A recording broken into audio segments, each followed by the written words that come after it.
E aí, pessoal, como é que vocês estão? Estamos aqui para mais um vídeo, dessa vez a continuação do livro As Seis Lições, no capítulo 5, onde a gente vai falar principalmente sobre liberdade.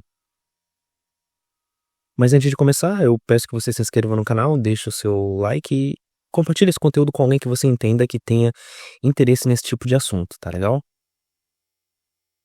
Muitas vezes a gente ouve alguns programas de liberdade econômica como sinônimo de coisas negativas ou contra diversas outras coisas, como o socialismo e a intervenção governamental. Só que defender liberdade econômica, na verdade, é uma postura positiva, porque significa que você é a favor dos direitos de escolha e autonomia das pessoas, segundo o autor aqui no livro. E essa perspectiva, ela é crucial para a gente entender por que alguns países são mais prósperos do que outros. Hoje existe claramente uma disparidade nos padrões de vida de alguns países, e alguns eles se autodenominam desenvolvidos e outros em desenvolvimento, né. Só que essa diferença, não se deve à inferioridade dos trabalhadores ou empresários dos países, de cada um dos países em desenvolvimento ou dos países, desenvolvidos, né.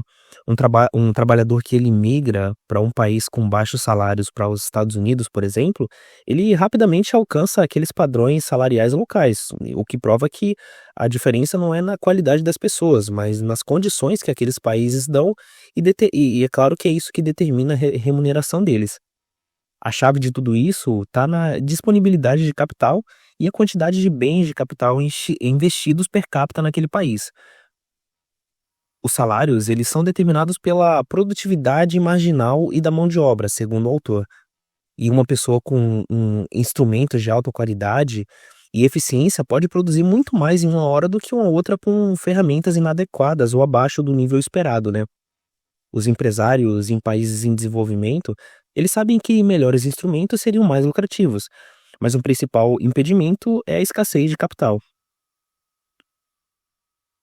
Historicamente, a Grã-Bretanha foi pioneira na acumulação e no investimento de capital, o que fizeram com que eles alcançassem padrões de vidas elevados muito antes das outras nações. Mas o maior acontecimento econômico foi no século XIX, onde existiu a expansão do investimento externo. Isso permitiu que países menos desenvolvidos não tivessem que imitar lentamente aqueles métodos britânicos mais antigos, mas rapidamente pudessem receber capital diretamente para construir as infraestruturas modernas. Foi o capital britânico que financiou a construção das ferrovias na Europa, por exemplo, nos Estados Unidos e na Argentina, além de companhias de gás e outras indústrias, impulsionando claramente o progresso. Os Estados Unidos, por exemplo, se desenvolveram maciçamente com a ajuda do capital britânico, e isso transformou eles num importador para um exportador de capital no longo prazo. O investimento estrangeiro, foi essencial para a implantação dessas indústrias modernas e para quase todos os países, com exceção da Inglaterra. A partir da Primeira Guerra Mundial, infelizmente, iniciou ali o período de hostilidade contra essa questão de investimento estrangeiro, com os governos recorrendo à exportação direta e indireta, sem qualquer proteção legal efetiva para esses investidores. A mentalidade mudou e o investidor externo passou a ser visto como um explorador, olha só. A Índia também é um exemplo bem familiar sobre esse assunto. Apesar de ter sido beneficiado por capital externo e métodos modernos dos britânicos no passado, o governo indiano passou a ser hostil aos capitalistas estrangeiros. E eles criaram empecilhos e até declararam intenções socialistas que desencorajavam esses novos investimentos.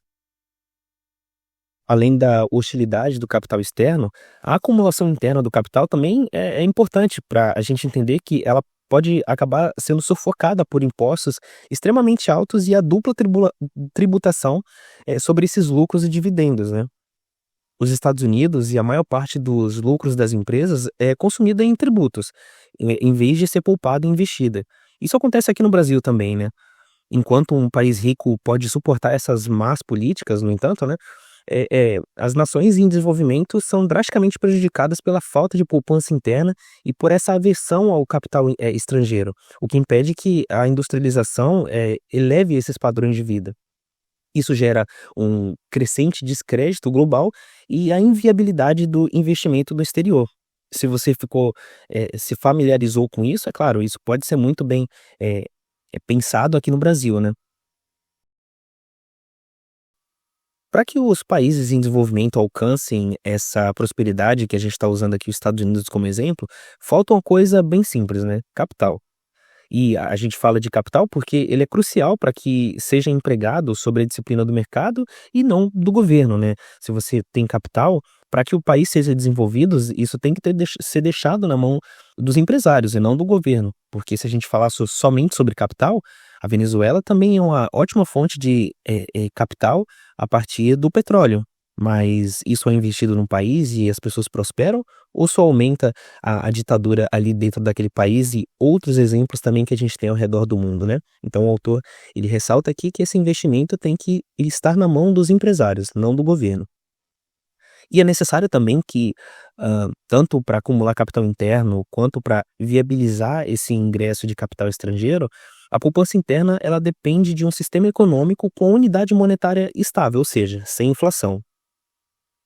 Medidas como protecionismo, tarifas e controles de câmbio são, com certeza, ineficazes e prejudicam muito o país, porque elas impedem a importação de capital e a industrialização.